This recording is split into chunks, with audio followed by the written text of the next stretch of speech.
Hello, and welcome to Dreams, Plans, and Scrapbooks, the podcast where fond memories are relived and exciting new journeys are dreamed up on the spot. Sit back and relax.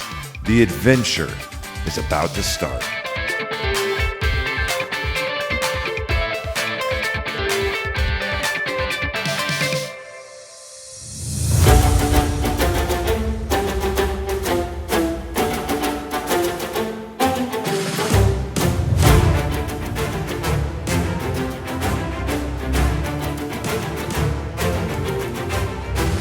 Hello, and welcome back to another mini-sode on Dreams, Plans, and Scrapbooks. I'm your host, Zoe Kreisel, joined as always by my co-host, Clayton Kreisel. We are so glad to see you today, and we are so happy to come back to something we used to do called attraction episodes. This is going to be a miniature episode, hopefully no more than 12, 15 minutes. And we are going to talk today about one of our most favorite, or I guess I should say one of my most favorite. I would say and it's a family. Classic. Yeah, it is a favorite of many folk out there. It is. We're going to talk about one of our favorite attractions nostalgic at Disneyland and Disney World. And you might have guessed by the sound of the music what exactly that attraction is. Pirates of the Caribbean. Pirates of the Caribbean. Okay, so a little bit, Pirates of the Caribbean. I don't know, are the grizzly bears really big everywhere, or is it really just Missouri? Well, the grizzly bears are... Well, grizzly bears are big, but that's not what you meant. You meant the grizzly Bernstein bears. bears. Oh, sacre de blanc. Oh, yeah, I did. Guys, it's the like Bernstein bears. It's like 11:30. I can't midnight. think right now. The Bernstein bears. Yes, go ahead. Tell them the story. Yeah, basically, before we went to Disney World, I actually had this like Disneyland CD, and I still watched and like all the Disneyland. I was just a big Disneyland fanatic. I wanted to go to the parks and Disney World in general. And this Bernstein Bears book is they go to Grizzlyland, and there are rides such as Sploosh Mountain. I think it's Space Hill or something like that. I don't know. Yeah, like and they had something for the Astro Orbiter yeah, too. I can't remember what they called it. The Bears of the Caribbean. The Pirates of the Caribbean. Yes. Yes. It doesn't really make any sense when you think about it, but yeah. Pirates of the Caribbean, and Papa wanted to go on Pirates of the Caribbean so bad, and the kids kept pulling him to all these other ones, like the honey pot spinners, which are Yep. And Space. Teacups. I can't remember what Space Mountain was called, but all it wasn't these Space Hill. Yeah, it was all of these other Stupido the Flying Dog. I'm joking. That was one. And then finally they got to ride Pirates of the Caribbean, and when they were done, they wanted to ride it again. Paul wanted to ride it again. Papa wanted to ride it again. Yep. Okay. But this ride, oh my gosh, it is so nostalgic. Which it seems weird. I feel like one of the things that makes, especially Disneyland. Don't get me wrong, Disney World does the same thing too. Even if you've never been there, like the first time we walked into Disneyland, you feel nostalgic for some reason. There's something about it that feels so familiar, even if you've never been there, and it makes you feel... Especially, you walk in on Main Street, and we're from Missouri. We're from Missouri. We've been to Marceline. Heck, I'm still talking about Alice in Wonderland. Well, that's true. It's just because it brings the stories alive. You're getting off track. We're not talking about Disneyland as a whole. We're talking about pirates here. Okay, but you have to talk about the significance of Disneyland to understand the significance of this ride. So Pirates came to Disneyland. It was not an opening day attraction, but it was a very, very close to an opening day attraction. And it was one of his. He helped. Yeah, absolutely. It opened, I want to say it opened the year that he passed away, or like after. It was very short. close. Yeah, short. He helped with all the design of it. So if you've never been, Pirates of the Caribbean is over in New Orleans Square, in Disneyland, and it is in the French Quarter over at Disney World. And they are different at Disneyland and Disney World. And I'm going to read you the description from the Disneyland website. So we do this at each attraction episode just to give you a little bit of information about the ride. First of all, this is an any height ride.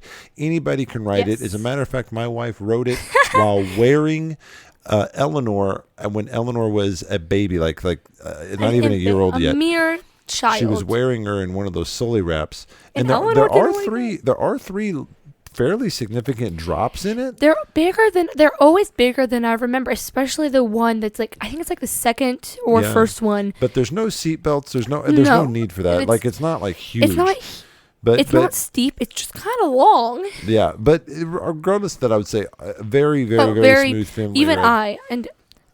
I cry at kiddie coasters. I'm not proud of it, but I do. I'm fine with this ride. Yeah. So here we go. From the website. Steer a course for the golden age of piracy on a swashbuckling cruise through seas plagued by scoundrels. A pirate's life for you. Strike your colors.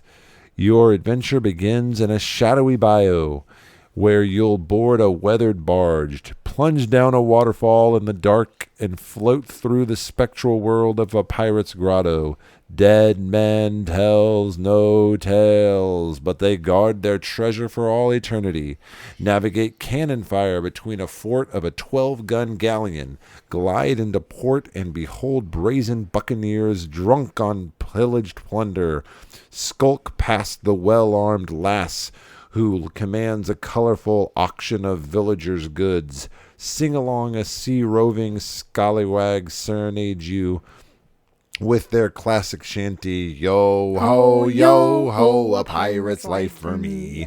Witness flames engulf the town and past prisoners trapped in their jail cell, doggedly trying to escape. Keep a spry eye out for the sly Captain Jack Sparrow from the Pirates of the Caribbean film series as he schemes to get his hands on the spoils. If ye be seeking adventure, aye, you've come to the proper place, matey.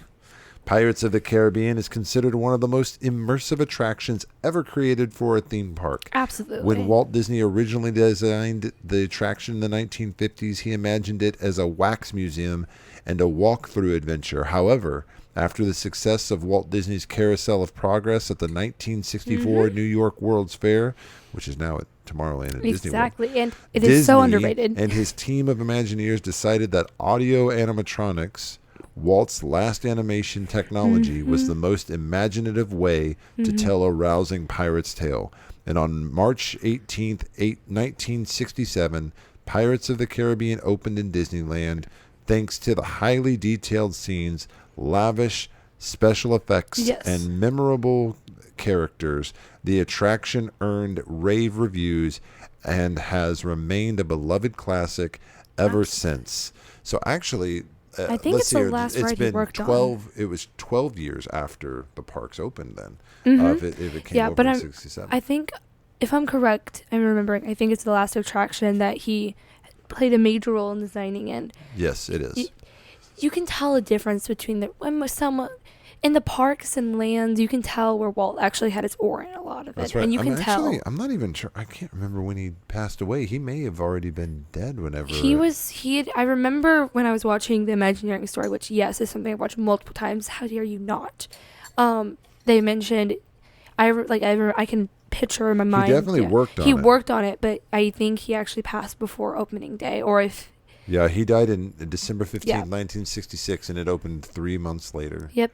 So it was, like I said, it was the last ride he really was a major key aspect of, and like I said, you can tell that Walt magic. But. Yeah, absolutely. Oh, and another thing that you might be confused of is usually, these Disney parks base their rides off really, off popular movies, and you're thinking there ain't no way that those movies came out that long ago, and that'd be correct because actually the movies were based off the ride. Yeah, this is one that did it in reverse. They've done that with a couple: The Jungle Cruise, Tomorrowland, which I like. The Tomorrowland movie so good. Haunted Mansion.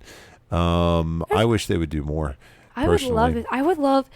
Listen, I love all the IP, but I would love it, especially for Tomorrowland, where it's starting to look a little like Yesterdayland. Bring something new, make a new story. Make a new story, something that's unique to the land. Doesn't work in IP.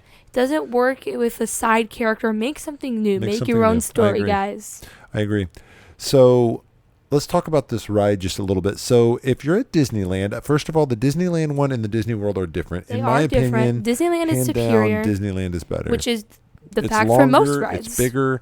I think the queue is much more immersive and pretty.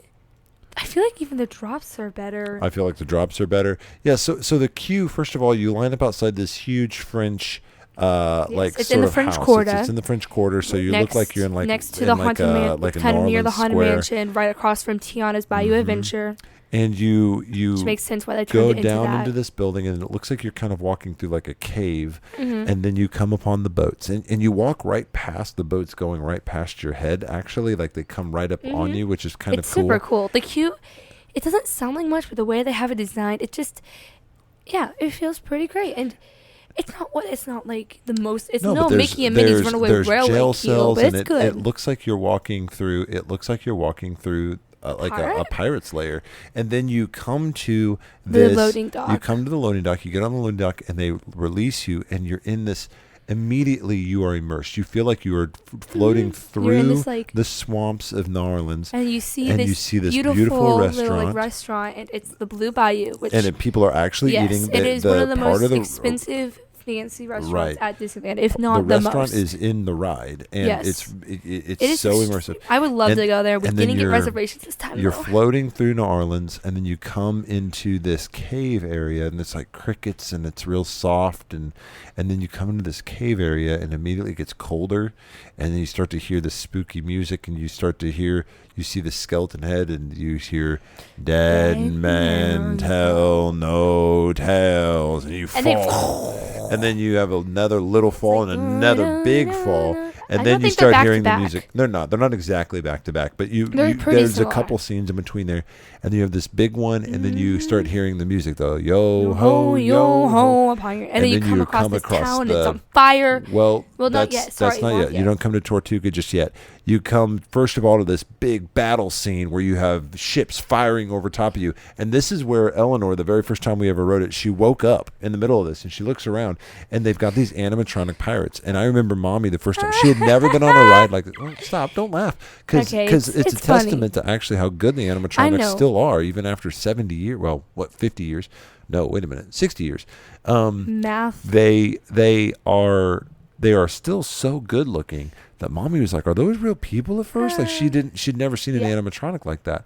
And so but yeah, anyways, we come down and Eleanor wakes up. She'd been little asleep baby. on Mom's She chest. looks around. She looks around, puts she her sees head right pirates back fighting. down. It's like, oh, okay. This well, must be, that's totally normal. That's normal. Nothing to see here. Nothing out of the ordinary. And so she just lays her head back down, goes right back to sleep, which is kind of a testament to how like Eleanor's is just in general. She's like, That's cool. kinda her. Keeps going. And so yeah, we were you go through this big battle scene, and then you come into the pirate town. And when you come into Tortuga, it is unbelievable. The city is so cool that you're driving through, and there's a lot of fun scenes, and you have pirates and just little There's singing. There's every time you go there, we've you ridden this see ride five or something six. new. I've ridden this ride 5 or 6 times at Disneyland now, There are and every single so time many. I I want ride to it, say there are over like 200, 300 Yeah. like, different animatronics. It's I would crazy. be happy to ride it a couple times when we're there this Absolutely. time, You because can, we're going for there's 3 also days. so many different scenes, and there's so many little details, so many different animatronics, and everyone's having their own side conversation, so you can kind of tap into one or the other. That's right. So, And and you it's know- all about them trying to find this Captain Jack Sparrow, which they added in because They did add that in. yeah, And then you finally come out of the final scene. It lifts you up, you and see you're Jack and and a you see little. Jack, and, He's laying back and is like singing yo ho, I was living me, and yeah. and like it's a fun little boat ride. It's not super intense, very family friendly. Some of just the most fun storytelling, entertaining. The queue line yeah, is the quick. queue line's The good. queue line is I never can explain long. it. Disney pipe smells into it, and this Mhm. one has it's like very does. dewy, It very does. musty. It has And it's a long distinct smell. ride. Yeah. It's a long. I don't I know would the say it's exact about- time, but probably at least 10 minutes. Oh, I would not say 10 minutes. I think the whole ride is 10 minutes. That's crazy. I would say like maybe 4 to 5. Oh no, much longer than that, baby. It's at least 10 minutes. Okay, well, you can say that, but I do not agree with that. Anyway, one of the things that we do at the end of each of these episodes is we give an overall rating. So what we do is we rate 3 different areas. We rate the queue and the theming. Mm-hmm. We rate the we rate the queue and the pre-show Okay, if it yeah, I has was a about to pre-show. say, We so rate not the good at it. theming, and then we rate the Just overall the overall enjoyment. fun and enjoyment. So Is enjoyment a Um, word? yeah, enjoyment. Yes. Enjoyment. It just doesn't sound grammatically correct. You use the word enjoyment all the time, though. I know, but it doesn't. in this moment. You know, I use sometimes you will hear a slaminate. word. I use other words. That's not a word. Exactly. Sometimes you'll hear a word and you'll just hear it out of context, and all of a sudden it enjoyment. just sounds. Yeah, or like when you say a word over and over and it ceases to sound. Yeah, lose I know meaning. what you're talking about. Okay. Yeah. So anyway, here we go. Let's go ahead and let's do this now. Okay. So our first category is pre-show and queue. And we normally do 1 through 5, I think. So let's go I ahead. do 1 through 10. I could have swore it's 10. 1 through 10? Okay, we'll do 1 through 10. That's fine with me. Okay. It's been a while since we've done one of these. 10 being Star Wars Rise of the Resistance. Rise of Resistance. Best pre-show. Honestly, I enjoy the pre-show as much. I'm not gonna lie. Sometimes I enjoy it as much, if not more, than the ride when it's like In some good. rides, yeah. Yeah, but yeah, and then the like one being like carousel, like you just Yeah, you you're just walking, yeah. you're waiting. Yeah. I would give it probably a solid like maybe like a 6. A 6 for the I mean For the it's just queue and I pre-show. mean it's a fun Maybe a queue. 5. I don't know. It's a fun queue. It's a fun there's- queue. No, I think it a 6 doesn't- is good. There I think is a no 6 is good. pre-show. Yeah, there's no pre-show, but it gets you in the mood. By the time you get on the boat, you feel like you're ready to go on a like Yeah, into you're a ready. pirate layer. Yeah, like it does its job, and it's a lot of fun. It's cool in there. The gift shop afterwards is fun as well. yeah. So I give it a I think 5 or 6. I think I'll go with 5 just because it is. 6. I'll give it a 6. 6 is good. Yeah, I think 6. I think Okay, so 6 we is agree good. on that one. Yeah. And then we've got theming. Okay, theming. 9. I like, mean, easy theming is pretty out of the park. I would say Yeah. also 9. It's 9. you feel it's like you're in the the pirate. park. It's in the park. The ride's in the park, not out of the park. It's pretty much in the park. Dad, It's you about are as in the becoming a park as it can be. middle-aged dad joke making man every second of every day. You should be ashamed of yourself. So, Gosh. anyways, a 9 is what I gave it. What'd you give it? I would say also a 9. 9, great. Okay, now overall fun. Now this is just because This is subjective. it is. I have so many good memories Yes. of this ride. I love this ride. This is totally subjective. This is probably not a popular opinion, but I'm going to give it another 9 Okay, a for 9. fun. See, I'm stuck here. I personally, I'm gonna give it an 8. That's fair. I might. 7.5. I can't really do that. I would give it. It is amazing that It a ride is- that is. it is it's amazing that a amazing. dark ride that is It's 60 so years old that still Yeah. relies on animatronic technology that is Yeah. 60 years It's old. just not my favorite kind of story. So I think, like I said, the theming I gave it like a 9 because it feels Right. immersive. I just don't know if specifically that's the story I want to be immersed in. They're not using new robotics. They're No, not. they're not. They're using Their the same fire- technologies. Yeah, Their fire is a sheet, a fan, and a light. That's what it A is. fan and a light. If you've never watched the Imagineering story, you should go watch it, and you should specifically watch the section on pirates of the- because when you're in it, It looks like these you're. look. And they you're do like, the how'd heat. they They're do like, that? it's fire. How'd they do And that? when they're developing it, they literally take a sheet, fold it, put some fan behind it, and you do the light, and it works fantastic. Yep, but it's a sheet, a fan, and a light. Oh, what a cool thing! Well, thank you so much for joining us on this episode. Pirates of the We were Caribbean. so glad to have you on our show, Dreams, Plans, and Podcast. Join us next time whenever we talk about another Disney attraction, or maybe just talk about our whole Disneyland trip. Who knows? course. We'll see you then. Tally ho. Tally ho.